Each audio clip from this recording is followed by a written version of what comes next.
Gimana melihat gempa Turki? Kan kita juga pernah mengalami gempa kan di Aceh. Heeh. Kalau bisa dikatakan Turki itu sebetulnya memang wilayah rawan gempa dia. Rizkan masih di sana waktu gempa. Pernah ditangkap polisi juga, Pernah pernah ditangkap polisi. polisi juga. Gara-gara Kalau misalnya kita nikah sama orang Turki itu kan pengorbanannya harus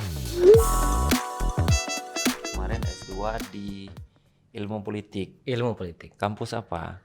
Di Haji Bayram Veli University. Itu berangkat sendiri, beasiswa. Beasiswa pemerintah Turki lah. Oh, berapa? Dulu S1-nya di mana? S1 di Unsia. Ilmu Di politik juga. ilmu politik. Selesai S1, S2 nyari-nyari beasiswa, kemudian alhamdulillah lolos di China sama Turki. jadi dua-dua ambil.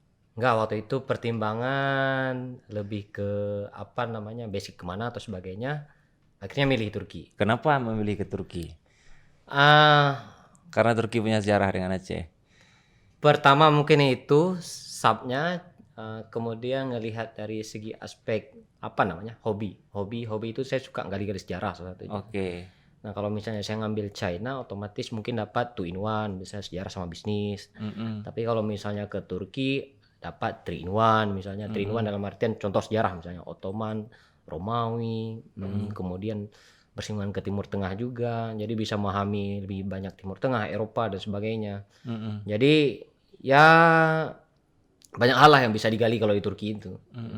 Itu. Kak, kalau Rizkan suka ke politik, kalau dia sejarah apanya kalau di politik? Sejarah politik bisa, kemudian politik itu kan dinamikanya kan kebanyakan di Timur Tengah dan di wilayah Balkan, memang di sekitar-sekitaran Turki. Oke. Jadi bisa ya banyak penggalian lah bisa di ini. Ya. Kalau China kan lebihnya ke bisnis dan sejarah kan. Kalau di Turki ya lebih banyak yang bisa digali, apalagi wilayah konflik juga di daerah-daerah itu juga kan. Ya, Turki dekat dengan Suriah. Berapa negara? Hampir semua negara tetangga Turki itu bermasalah, baik ekonomi, konflik dan sebagainya. Jadi untuk HI itu memang labornya dia. Politik juga labor kan, satunya laboratorium. Tahun lah. tahun berapa berarti berangkat S2? Saya berangkat 2018. 2018. Apply beasiswanya? Apply beasiswa 2017. 2018, sorry. 2017 saya pernah nyoba, cuman tidak tertarik ke sana karena memang target saya sebetulnya bukan ke Turki. Tapi Ya mungkin rezeki takdir Allah ke sana ya akhirnya saya jalani gitu kan. oke. Akhirnya ini memang beasiswa dari pemerintah Turki langsung. Pemerintah Turki langsung. Ada kota khusus nggak kalau untuk orang Aceh? Kalau analisa saya, kita lihat dari kuota-kuota atau yang lewatnya. Itu dari Indonesia itu sekitar 40 sampai 60 itu kuotanya. Setiap tahun. Setiap tahun. Dan Aceh itu punya prioritas khusus. Kenapa saya bilang prioritas? Karena wawancaranya ada dua tempat. Yang pertama di Jakarta, yang kedua di Aceh. Di Jakarta di Kedubes. Di Jakarta mungkin di hotel kah atau di ini tergantung dari mereka. Tapi kalau di Banda Aceh biasa umumnya di Hermes Hotel. Yang wawancaranya siapa? Wawancara dari pihak Turki sendiri. Oh, oke. Jadi habis wawancara di sini baru ke Jakarta. Wawancara di sini, kemudian mereka umumkan lolos, jadi langsung apply beasiswa waktu itu. Visa, sorry, apply visa. Ya, visa mahasiswa waktu itu 3 bulan kalau nggak salah, langsung diberangkatkan. Agak lebih mudah kalau orang Aceh ke Turki visanya. Kalau bisa dikatakan Indonesia mudah ya, karena kan kita termasuk wilayah yang respect tinggi dari Turki sendiri. Jadi lebih mudah. Apalagi ya sekarang kan visa gratis ke Turki. Oh gitu. Jadi mau liburan selama 2 minggu, 3 minggu juga bebas, nggak perlu visa. Oh, oke. Jadi S2-nya 2018 sampai di sana langsung belajar ke kampus. Setahun belajar bahasa, pernah gagal 2 kali juga, terancam gagal, Deportasi. gagal beasiswa, tapi alhamdulillah lolos, lanjut semester 1, semester 2, terus pandemi. Ya, pandemi 2020 ya, 2020 awal ya. Ya. Waktu itu. Itu pas masa-masa saya aktif juga sebelumnya saya aktif di PPI Turki, PPI Ankara, Ikamat juga. PPI itu apa? Persatuan Pelajar Indonesia di Turki. Jadi saya masuk division leader lah, maksudnya pengurus PPI juga. Pengurus PPI. Kan ada orang Aceh kemarin yang ketua PPI siapa? Iya, Darlis Aziz. Darlis, Azwir satu lagi. Azwir satu lagi. Azwir. Azwir 2016, Darlis 2018-19. Itu Iya, fase saya juga kan. Mm-mm. Saya division leader, beliau ketua. Mm-mm. Terus kemudian di PP Angkara saya sebagai wakilnya. Mm-mm. Kemudian di Ikamat juga. Ikamat kan Ikatan Masyarakat Aceh. mahasiswa masyarakat Aceh Turki lah. Ada rame orang Aceh kalau di Turki. Eh, yang kuliah nih, yang lanjut S1, S2. Kebanyakan kalau sekarang itu kebanyakan S1. S2 itu mungkin karena faktor keluarga dan sebagainya agak berat main di sana ya. Jadi kebanyakan S1 sekarang. Ya. Heeh. Tapi rame berarti orang Aceh yang S1 ke Turki. Banyak kuota dari YTB juga. YTB kan pemerintah Turki kan namanya beasiswa YTB. Ya, Mm-mm. ada malah terakhir Tafid juga diberangkatkan ke sana. Karena kan ke Turki itu tidak mesti bisa bahasa Inggris. Sekarang kan di sana kan belajar bahasa Turki lagi selama setahun. Ya, ya, ya, ya. Jadi itu. Heeh. Jadi tidak perlu TOEFL bahasa Inggris. Tidak Bukan- ada perlu. bukan- TOEFL itu sekedar untuk wawancara aja. Mungkin kalau misalnya kita lolos wawancara di interview ya otomatis bahasa Inggris kan. Mm-mm. Tapi ada pengalaman-pengalaman dari beberapa kawan kalau misalnya nggak bisa bahasa Inggris mereka nanti misal contoh nih ada berapa 40 orang yang interview salah satu dua orang nggak bisa bahasa Inggris untuk komunikasi dengan mereka. Ya. Jadi mereka minta tolong yang kandidat-kandidat lain supaya menjadi translator bagi yang di interview itu. Mm-mm. Jadi merasa terbantukan juga. Berarti TOEFL bukan yang utama sekali ya kalau ke Turki ya. Iya, nanti ada pelatihan bahasanya lah. Jadi saya coba-coba, kan saya nyoba beasiswa itu hingga 9 kali kalau nggak salah 9 kali. 9 kali. 9 kali dengan beragam negara gitu. Sehingga saya bukan memahami ya, maksudnya sedikit tahu lah, tahu negara ini butuh TOEFL atau enggak, prioritasnya apa. Gitu. Jadi kalau misalnya contoh Korea mereka berkasih pelatihan juga, skemanya sama, kemudian Cina juga sama, Turki juga sama. Ada pelatihan bahasa Turki lah setahun. Ya, selesai itu baru langsung mulai kuliah. Selesai itu baru langsung kuliah dan itu sangat yang menjadi satu tantangan tersendiri juga gitu kan.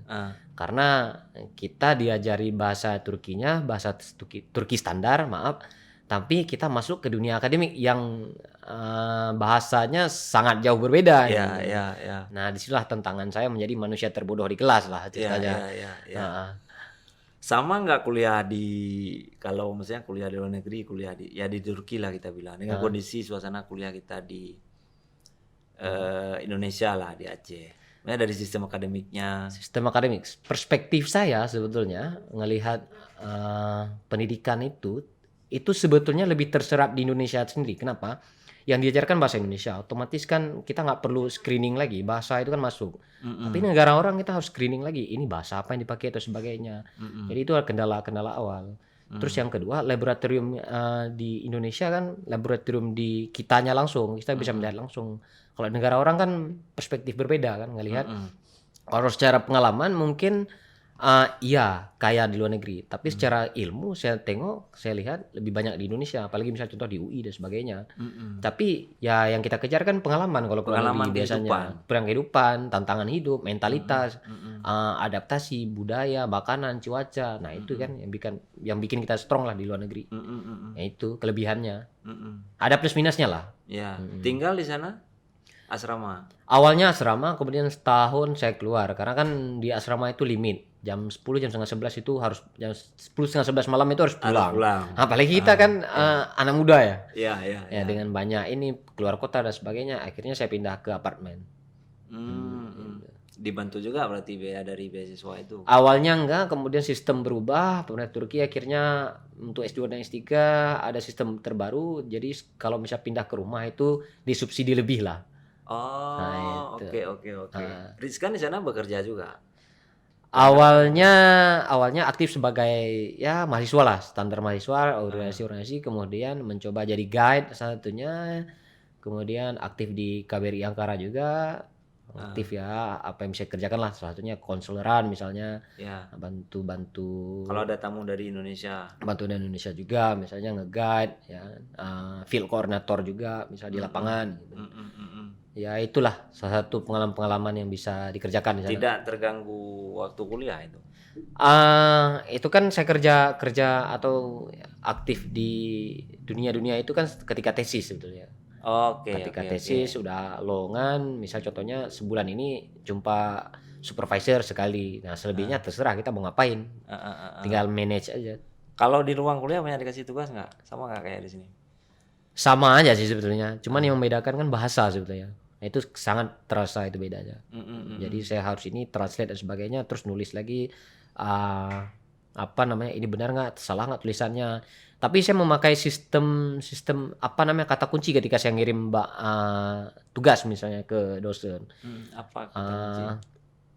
Apa saya udah melakukan sejauh saya bisa, Ya. ya semoga ini bisa memberi gambaran lah kemampuan saya gitu. Akhirnya kan kalau dosen di sana kan lebih paham karena ya foreigner lah, mahasiswa luar yang tidak sepenuhnya bisa bahasa Turki, ya setidaknya dia mampu dan bisa atau berusaha melakukan, ya alhamdulillah dibantulah sama supervisor sama ini, sama dosen.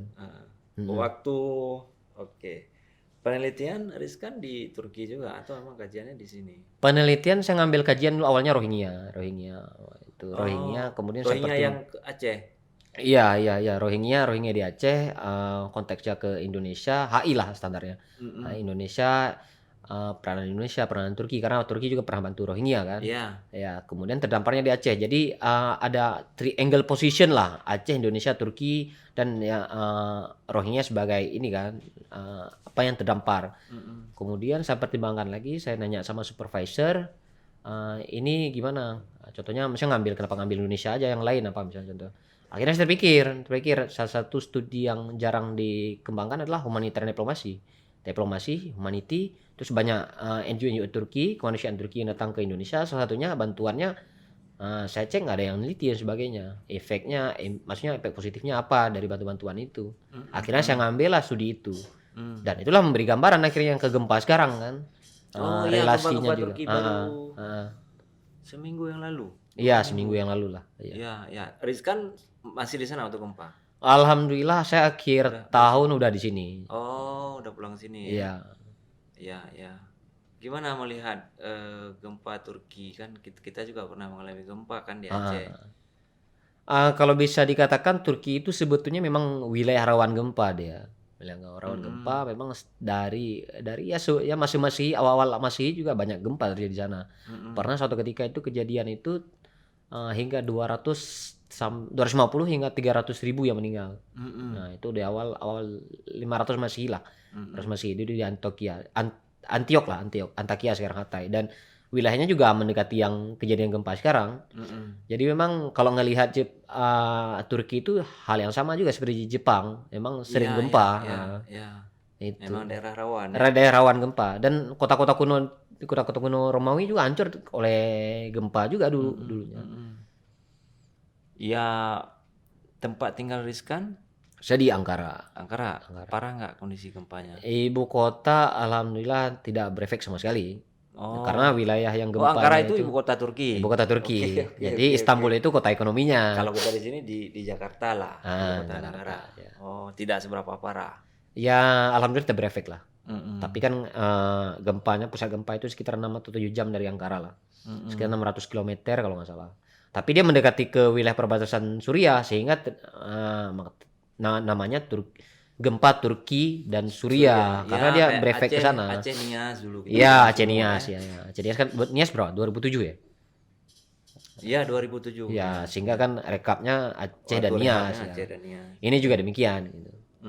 Karena pusat gempa ke Aleppo itu sendiri 200 kilo, sedangkan ke Ankara itu 600 kilo, kan jauh. Aleppo Suriah. Ya, nama paling terkenal. Saya teringat buku Rusdi Madhari itu.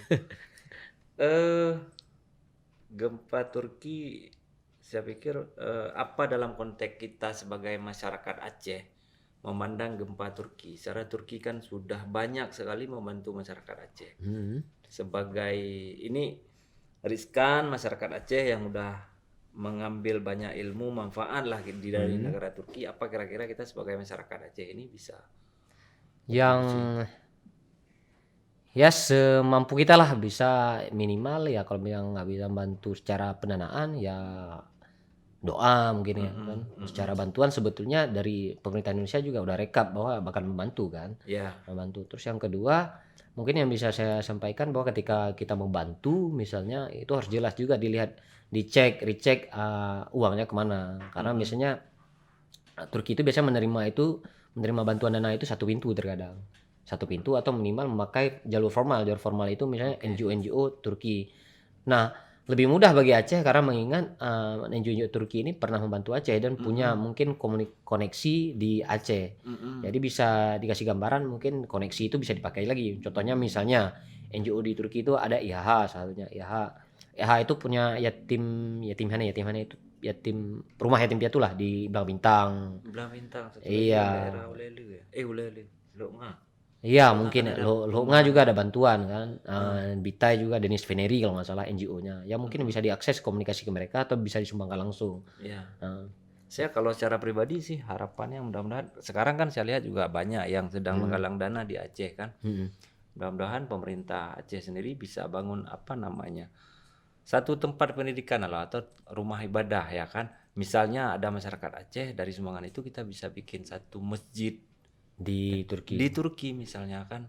Nah ini menarik juga. Mungkin gambaran umum di sana itu masjid itu harus ada izin khusus. Tidak serta Oh, merta kita kirim langsung kita dapat langsung diizin untuk mendirikan bangunan. Enggak. Karena sistem di sana imam pun dibiayai, oleh diangkat negara. sebagai PNS gitu. Dan untuk bangunan sendiri juga mereka punya izin. Izin. Jadi malah sebetulnya mereka punya program yang mendirikan masjid di luar negeri dan mereka punya akses dana itu. Oh, Nah, ya, itu mungkin ya gimana ya saya bilang ya mungkin lebih tepatnya kasih lah ya lebih masuk di akal ya juga ini masuk di akal sebetulnya. ya. Cuman melihat dari program mereka yang sebetulnya mereka target mendirikan masjid di setiap negara yang agak tidak memungkinkan juga mungkin. Terus yang pertama melihat sistem di sana juga yang mendirikan masjid juga harus ada kontrol dari Dianet namanya Kementerian Agama lah. Tapi mereka lebih independen Dianetnya. Nah, itulah. Bicara Turki, bicara soal Aceh, apakah itu yang kemudian minat Rizkan ke S2? S2 ke sana. Ya. Kalau melihat dari basic iya, tapi setelah kemudian saya baca-baca, saya lihat daya tarik terhadap Turki ini lebih luas daripada itu. Lebih luas daripada itu. Contohnya misalnya Ottoman, peradaban Mesopotamia, kan. Kemudian perjanjian baru Kristenan juga di sana. Kemudian apalagi wilayah geografisnya yang pengaruhi Rusia dan Amerika. Itu kan relate ke ilmu saya. Nah, itu hal-hal lain yang mungkin salah satu pilihan saya ke sana. Tapi di balik itu semua saya juga pernah nyoba ke Australia 2 kali, New Zealand 2 kali, Amerika juga apa namanya gagal diwawancara sebagainya. Ya mungkin takdir saya ke sana. Ya, tapi karena gagal itu hingga kemudian kan. Iya, saya punya ya prepare khusus lah. Kalau misalnya saya hingga pernah saya nyoba ke India malah waktu itu. India. Saya mikir kalau lewat ke India otomatis saya bisa ngambil salah satu korelasi sejarah Aceh sama India. Jadi saya udah persiapan tuh judul-judulnya. Kalau misalnya saya lolos ke sini, saya ngambil apa, judulnya ini apa. Ke Cina waktu itu saya diplomasi Indonesia juga. Kemudian korelasinya ke kampung apa namanya? Kampung Cina di kampung Jackie Chan di Ya, sana. kampung Jackie Chan. Nah, itu saya korelasi ke sana, saya ngambil essay itu ke Cina, kemudian saya Korea ngambil berapa banyak orang Korea di Indonesia, efeknya apa namanya diaspora Korea di Indonesia, kan itu hal menarik. Kemudian saya nyoba ke Australia, ada satu penelitian contohnya di Pulau Kokos itu wilayah Australia tapi penduduknya orang Melayu semua. Nah, itu saya peta-petakan itu. Jadi selama saya 2 tahun sebelum saya tidur itu sejam itu saya petakan riset lah yang menarik di Turki apa, yang menarik di Cina apa, yang menarik di ini terus saya pakai korelasi ke ini dunia Melayu, Aceh atau sebagainya.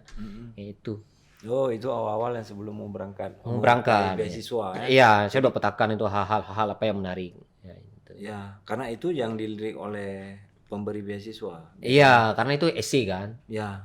Itu. Jadi itu harus matang dulu. Jangan sekedar niat itu penting, tapi pematangan di riset juga penting. 9 kali gagal Iya. coba beasiswa ke berbagai negara. Apa yang bisa diambil Hikmah. pelajaran Banyak sabar sebetulnya. banyak sabar. Ya. Down mental juga Pernah pasti 2 tahun. 2 tahun. Dan saya tidak mau kerja sehingga saya fokus ke beasiswa. Karena ketika kerja kita otomatis fokus kita udah beda. Ya, ya.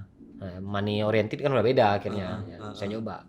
Saya nyoba, akhirnya saya ngambil serabutan, saya jadi riset asisten, satunya Ya, di IKAIOS, di dan Kayos. itu punya tantangan tersendiri juga jadi riset asisten. Kita Mm-mm. pernah diklaim sebagai misionaris dulu. Ya, Nah, waktu itu. itu. Jadi riset asisten. Ya, ya, Iya, itu ya. salah satu pengalaman paling berharga dalam dunia lapangan lah di penelitian. Mm, mm, mm. Bagaimana menyelesaikan masalah ketika diklaim sebagai misionaris gitu kan. Mm, mm, Kita jumpa dulu Pak Geci dan sebagainya. Pak, ini bukan kita, ini kita bantu orang sebagainya. Banyak gitu. mm, mm. Heeh. Tantangan-tantangan Tantangan di dunia penelitian, kemudian tantangan dunia beasiswa. Ya, ya. Hingga saya tahu kan, ya bukan banyak tahu ya, minimal gambaran lah. Gambar kalau ke Cina itu gimana, fokus pemerintahnya gimana, Turki gimana, Australia gimana, New Zealand gimana. Tapi kalau rezeki, takdir dan sebagainya lolos atau tidak kan kembali lagi ke rezeki kan. Ya, 9 kali tidak lolos, saya kira itu jumlah angka yang fantastis kan. Ya lumayan lah untuk coba-coba.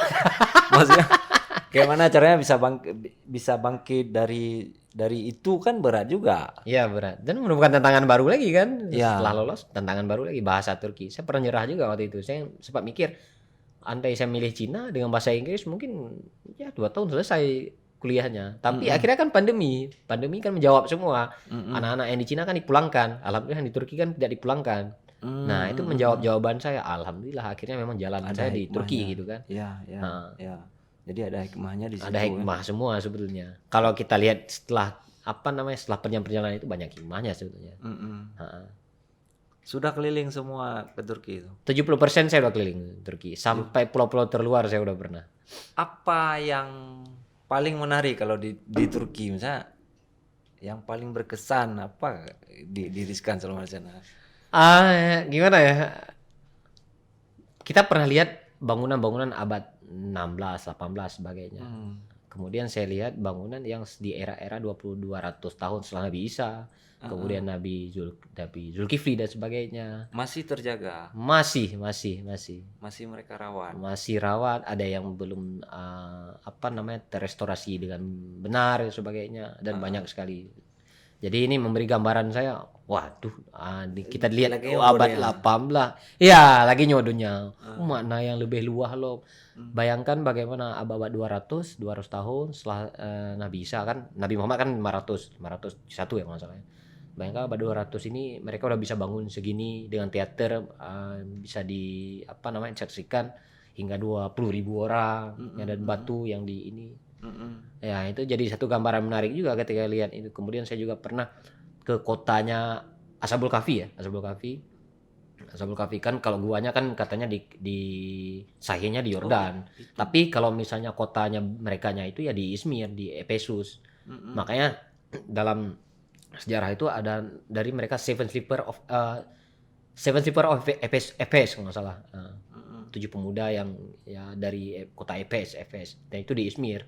Masih terjaga sampai sekarang. Sisa-sisanya masih ya bisa melihat gambaran lah kota-kota kunonya, termasuk besar kan. Kota Romawi yang nomor 2 atau nomor 3 kalau nggak salah. Kemudian di Hatay juga saya pernah ziarah ke makam Habib An-Najjar yang tertulis di surah Yasin. Nah itu di Turki juga. Tapi yang belum saya jelajahi adalah kota Nabi Ibrahim. Tempat pembakaran Nabi Ibrahim itu belum saya. Ya lebih kurang 70% lah. Kalau Istanbul itu sering lah. Istanbul. Banyak uang berarti kalau jalan-jalan. Enggak juga. Jadi di sana maksudnya transportasinya? Saya pakai sistem satu rahim karena kan di tiap kota itu kan ada mahasiswa Indonesia. Oh, jadi jejaring di PPI tadi. Iya, jarang PPI tadi saya pakai. Misal contohnya saya ke bursa, saya calling anak bursa, ya otomatis nginap. Ya, Ya minimal kita bawa cenderamata lah dikit. ya, ya. itu yang Mereka saya juga pakai. sudah paham besok kalau Iya, mereka ke tempat dan kita. dan mereka ketika Gangkara otomatis harus saya jamu juga gitu. Betul, kan. betul, betul. Itu konsep yang saya pakai akhirnya. Jadi nginap semalam, 2 malam nanti Iya, dibawa 2 malam saya list sejarah kan, karena kan target saya memang jelajah sejarah kan. Otomatis kan museum standar Iya, awal gitu iya. kan. Ya itu yang saya pakai. Sebetulnya uang itu bukan kendala kan. Penting jejaring yang kita pakai udah. Gitu. Iya, iya, iya, iya. Aceh kan dulu punya hubungan juga dengan Turki. Turki. Iya. Ya, itu sempat nggak ada nggak nilai-nilai sejarah atau apa surat-surat kayak yang dari kerajaan Aceh yang tinggal di Turki? Surat-surat mungkin ada kalau kita akses misalnya perpustakaannya kan, gitu. Oh, Arsip-arsipnya arsip-arsipnya masih ada. Cuman yang menarik ketika pernah saya ke museum di Istanbul itu, museum kelautan lah, kelautannya Ottoman. Ada memang tercatat ekspedisi ke Aceh itu abad ke-16. Ya, ada memang ini apa namanya? Timeline-nya. Itu menarik juga, masuk ke poin-poin yang di museum juga jadi ngaruh juga kan. Maksudnya ketika orang-orang Turki jalan-jalan, oh Ottoman pernah ekspedisi ke Aceh dulu kan. Itu jadi hal menarik juga. Pernah saya foto juga itu. Oh, jadi kebanggaan juga bagi sebagai Aceh. Iya, salah satunya. Heeh. Salah satunya. Ya, ya, ya. Nah. Selesai kuliah, selesai S2, udah selesai, harus balik ke Turki lagi mengabdi kan beasiswa pemerintah Turki. Nah, ini menarik. Beasiswa Turki itu nggak perlu ngabdi, bisa pulang langsung. Oh, tidak harus mengabdi ke pemerintahnya misalnya dulu di sana. Nggak perlu. Karena ya mereka memang skemanya gitu. Skemanya pergi diantar pulang pergi dijemput pulang diantar lah. Pulang diantar. Iya. Ya, ya. Sampai selesai ya. Sampai selesai. Ketemu Erdogan nggak di sana? Istrinya pernah.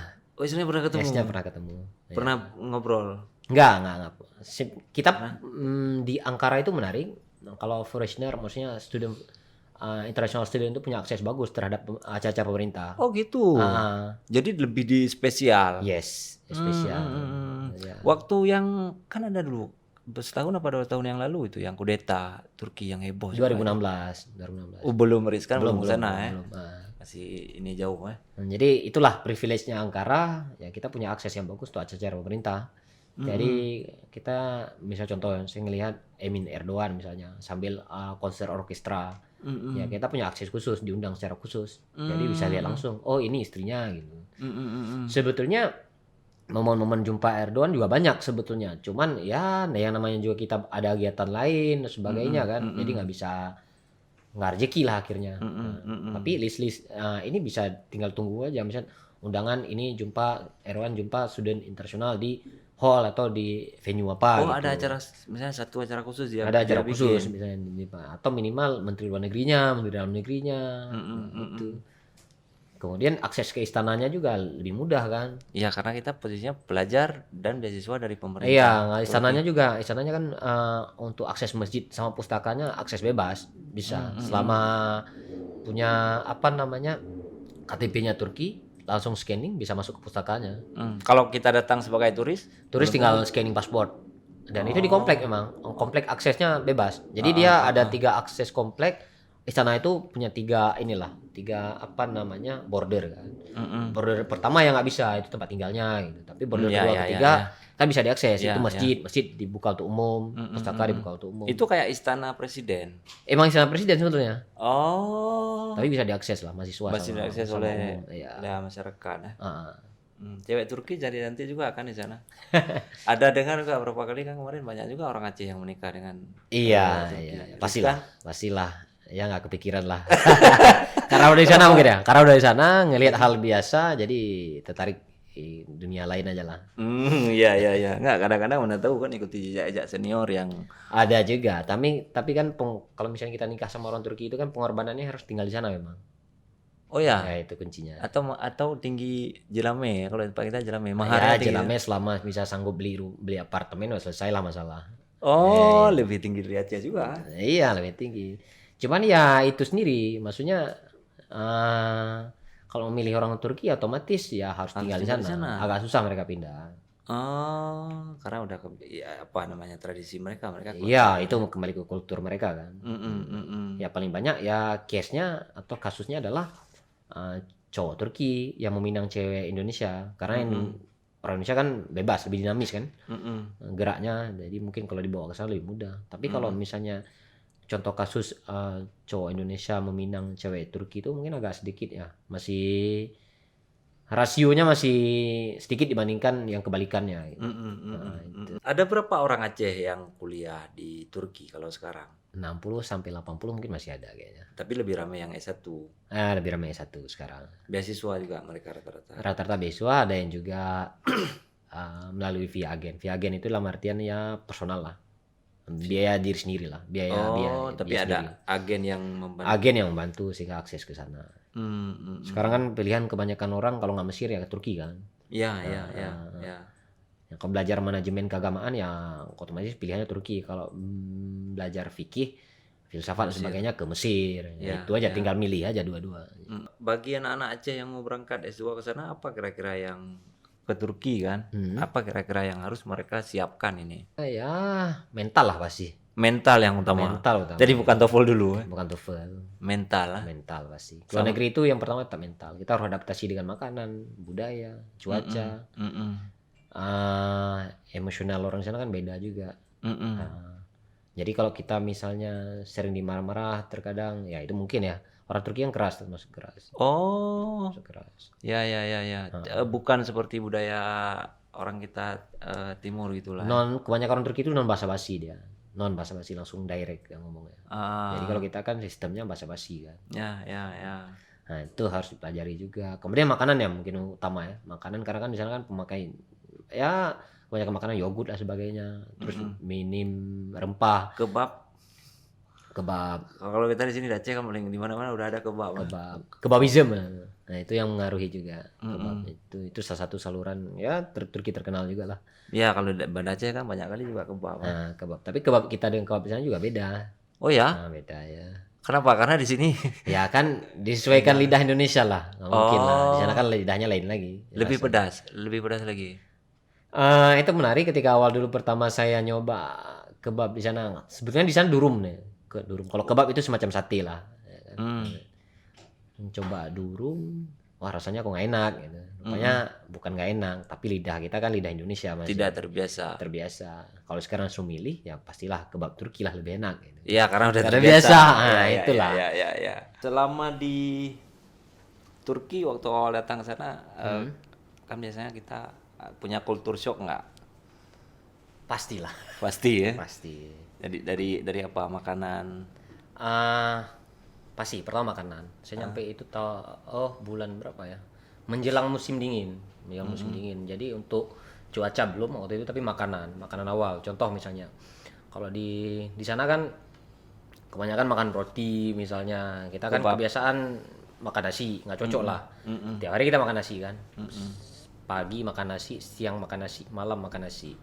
Otomatis berubah, pagi roti, siang nasi, malam roti lagi. Kan itu berubah. Dan hal menarik juga, misalnya ketika saya cerita sama orang Turki, kalian makan apa sih tiap hari di sana? Kami nasi, siang malam nasi. Aneh katanya. Oke. Bagi mereka itu aneh ketika tiap hari kita makan nasi. Saya Karena balas juga, saya jawab juga. Aneh juga bagi kami ketika kalian tiap hari makan roti. Nah itulah, karena awal-awal tetap makanan apalagi mereka lebih banyak ke yogurt sebagainya. Kemudian menjelang musim dingin, nah itu baru mulai dengan cuaca yang salju sebagainya. Harus prepare dengan cuaca, ya kita standar dengan hidup derajatnya 30, kemudian berubah jadi minus. Dan pernah saya ngerasain minus 15, minus 15, 16 lah paling. Dingin sekali. Sangat. Ya itu. Jadi kultur shocknya segi makanan ya. Makanan shock. Kehidupan lalu lintas misalnya di sana. Kehidupan lalu lintas enggak, karena di sana kan lebih tertib. Jadi untuk transportasi juga udah memadai. Jadi kita akses tinggal hafal akses kemana dan sebagainya. Oke, berarti berapa tahun Rizkan di Turki? 4 tahun. 4 tahun. Iya. Tapi kadang-kadang orang kan ada juga yang setahun udah selesai S2, 2 tahun udah selesai. Terus selama 4 tahun ini apakah kuliah selalu? Standar fase di Turki sebenarnya 3 tahun. Karena pelatihan bahasa itu setahun, kemudian kuliah 2 tahun. Yang normalnya 2 tahun. Normalnya 2 tahun. Berarti otomatis kan kalau di biasanya kan 3 tahun kan standarnya. Cuma kemudian 4 tahun. 4 tahun banyaklah aktivitas sana sini yang bisa saya join. Jadi tidak hanya belajar di universitas kan? Enggak. Itu karena jadi satu pengalaman, misalnya kalau jalan jadi pemandu untuk tamu-tamu dari Indonesia. Ya, contoh lah misalnya tahun pertama saya belajar bahasa, kemudian tahun kedua masuk kelas, dan sempat juga karena belum cukup mata kuliah untuk lanjut tesis, jadi otomatis saya 3 semester untuk ngambil mata kuliah. Cuma permasalahan kendalanya kan di bahasa, otomatis kan saya nggak mungkin ngambil langsung 4 mata kuliah. Jadi otomatis saya bagi 2, 3 atau gitu sampai hingga 3 semester. Kemudian semester 4 baru saya lanjut ke tesis. Tesis kan kendala juga karena saya belajar nulis pakai bahasa Turki. Jadi saya source reference dari bahasa Inggris, kemudian saya campur-campur, kemudian saya translate ke bahasa Turki dengan bantuan kawan dan sebagainya. Nah, di setelah itu kan saya membantu nyambi karena kan ya kan masa inflasi juga kan saya di sana. Inflasi saya mengalami bagaimana jatuhnya uang lira dari 1 dolar itu 8 hingga jatuh drastis hingga 18 hingga 19 dalam seminggu. Dan itu kan termasuk ekonomi paling keok salah satunya. Nah, itu saya ngalamin juga contohnya dari kita beli roti dari berapa misalnya kebab sekitar 6 jadi 16 18 hingga terakhir saya pulang itu udah 30 sampai 40 lira. Jadi sangat drastis dalam kurun 2 tahun itu. Contoh misalnya saya beli celana dari 60 Turkish lira waktu itu hingga sekarang terakhir saya pulang jadi 400 malah. Sangat jauh drastisnya. Nah, itu. Jadi karena faktor itu saya nyambi itu nge-guide salah satunya. Jadi ada pemasukannya untuk Iya, uang jajan lah. analisis isu geografis salah satunya ada juga. Selama ini tesis ada nggak misalnya kadang-kadang kan apakah semuanya selesai misalnya kita di sana, kalau nggak selesai kayak mana itu biasanya? Ada yang selesai, ada juga nggak selesai. Itu tergantung dari tantangan masing-masing lah. Sama juga dengan yang di sini ya. Sama juga lah. Tantangannya lebih banyak mungkin ke bahasa atau sebagainya. Bukan lebih ke riset, sudah lebih ke bahasa mungkin ya. Oh, ke Tantangan bahasa. Rizkan kalau sekarang udah lancar bahasa Turki ya? Dibilang lancar, nggak juga, tapi minimal memahami lah. Memahami. Misalnya contoh mereka marah apa yang dikatakan atau sebagainya, udah paham lah. Ya biasanya kita bahasa soal di situ dulu belajar. Karena bahasa itu saya menarik juga. Saya belajar bahasa itu saya ke pasar tradisional. Pasar tradisional saya nyoba praktek sama bapak-bapak di sana, kakek-kakek. Iya. Nah, orang kakek-kakek biasanya kan lebih banyak curhat dia. Iya. Saya dengar sebagainya, kata-kata baru saya tulis. Itu konsep yang saya pakai dulu. Tapi kalau di Aceh misalnya sekarang jadi penerjemah bahasa Turki udah bisa. Bisa lah. Insya Allah. Iya. Tapi kan untuk formal itu kan berat. Berat. Tapi kalau misalnya standar di ya jalan dan sebagainya itu bisa lah. Kalau ada tamu-tamu orang Turki misalnya mau jalan-jalan sini Bisa udah bisa jadi gue deh. Tapi kalau misalnya sifatnya formal, ya saya nggak mau, saya nggak berani. Iya. Salah-salah kan ngartiin ya salah makna kan. Selama bekerja sebagai gue ada nggak hal-hal yang unik, lucu, atau selama hidup di Turki? Pernah ditangkap polisi juga. Pernah ditangkap polisi? Juga. Gara-gara? Ya karena kita masukkan saya kan suka jalan-jalan. Ya. Jalan kita masuk ke wilayah yang wilayah red zone lah, red zone yang itu di Hatay, yang 90 kilo ke Aleppo. Ya itu mungkin ya kecurigaan dan sebagainya. Ya kan wilayah red zone, konflik dengan muka kita muka Asia sebagainya, dikira apa. Nah udah tangkap, interogasi. Ya tapi dengan bisa bahasa Turki ngejawabnya dengan detail dan sebagainya, akhirnya dilepas. Nah, karena kan tujuan kita jelasin bahwa kita explore sejarah dan sebagainya. Ya udah. Tapi bingung juga waktu itu kalau misalnya ditangkap interogasi 4 jam bisa hilang target. Maksudnya target dalam artian tujuan kita sehari di sana untuk explore tempat-tempat sejarah kan hilang waktunya. Ya karena lama misalnya ditahan di kantor polisi ya. Iya. Itu satu hal menarik. Apalagi yang menarik lainnya ya. Yang Ke wilayah terluar juga, pulau terluar juga itu juga hal menarik juga dulu. Kita explore itu namanya pulau-pulau apa ya lupa saya. Buyuk Ada kalau nggak salah. Buyuk Ada itu dekati ke Yunani. Terlintas saja maksudnya kita ke Çanakkale. Çanakkale itu menarik juga. Itu kota yang Troya. Itu yang film terkenal Brad Pitt 2004. Kita nyoba akses ke sana.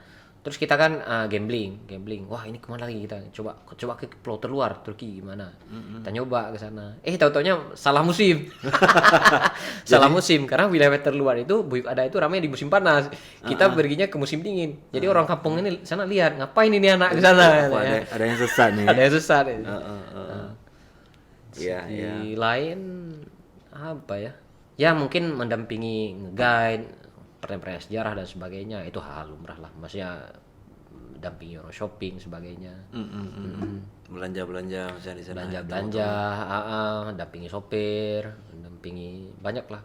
Ya kalau nge-guide itu susahnya sebetulnya bukan di apa namanya, kita dampingi tamu, tapi biasanya di perjalanannya itu Oh. melelahkan, sangat melelahkan. Heeh. Dan kita juga harus menyenangkan si sopir, Ya, ya. yang sopir ini kan. Ya, Dengan memahami kultur Turki, bagaimana menyenangkan sopir dan sebagainya.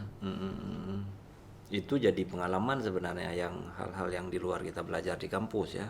Iya, sehingga saya juga memahami manajemen tourism itu gimana, juga jadi hal menarik juga bagi saya. Contoh misalnya saya ke apa namanya ya, wilayah Antalya ke bawah, itu saya lihat hal menarik itu, ada satu pantai, aksesnya gratis, tapi mereka punya kafe. Jadi air tawar untuk mandi itu gratis, maksudnya untuk apa namanya, setelah mandi di laut kan ada inilah bersih diri kan sebagainya, itu gratis. Tapi apa yang dipakai dari pemerintah Turki bayar itu adalah kafe-kafenya itu. Jadi ibaratnya apa ya, lapak ya, lapak atau tempat-tempat itu doang bayar. Jadi perputaran uang di situ. Jadi servisnya bagus. Nah itu yang membuat ini tertarik. Terus kebanyakan itu ada spot-spot masing-masing itu sebetulnya. Jadi kalau misalnya orang Asia itu dia ada arahnya. Istanbul, Bursa, Kapadokia itu orang Asia. Orang Eropa jarang ke sana, dia lebih ke bawah lihat pantai.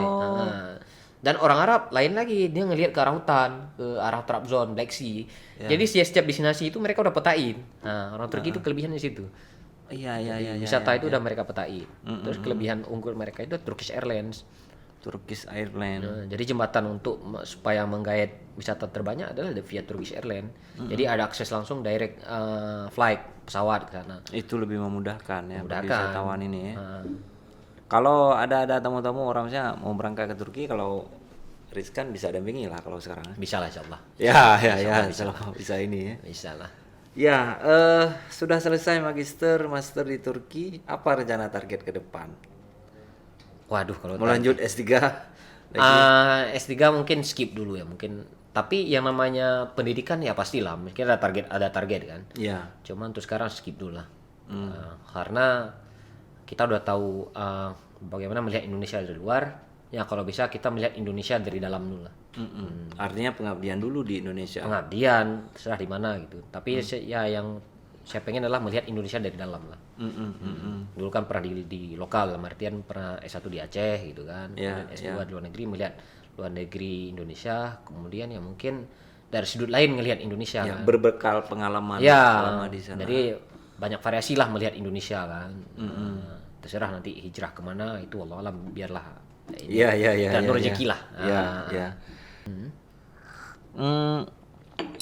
Kita di sini kebiasaan orang Aceh ngopi. Kalau di Turki? Turki itu ngeteh. Oh, ngeteh di Turki. Ngeteh di sana. Jadi sama kayak di Jepang ya berarti. Lebih kurang lah, tapi kan melihat segi historis sebetulnya mereka kopi kan. Tapi setelah permasalahan pelik di dalam negeri mereka, waktu itu kopi juga mahal. Karena kan mereka bukan produksi kopi, mereka ngambil produksi luar, kemudian mereka minum kopi budaya, makanya ada Turkish Coffee kan. Turkafesi namanya. Nah, kemudian gejolak di dalam negeri abad ya tahun 90-an 1900 lah. Ya kan ketika Ottoman juga udah off. Nah, di situ beralih mereka tanam teh. Nah, di situ beralih budaya mereka. Sampai sekarang mereka pakai teh. Jadi kebiasaan mereka di sana lebih minum Teh. Malah menariknya kalau misalnya kita ke restoran ternama, teh itu gratis. Oh gitu. Nah, teh gratis. Ya.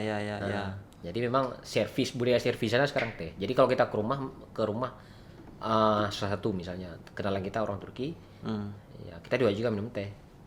Cara menghormati mereka ya wajib minum teh. Wajib minum teh gitu. Ya itu. Ya. Warung-warung kopi berarti lebih banyak kan teh juga kalau di sana. Misalnya kafe-kafe ini. Ada kafe itu ya lebih Starbucks kan, Starbucks. Karena di sana juga Starbucks juga Starbucks juga termasuk paling banyak di Eropa. Gerannya juga termasuk paling banyak.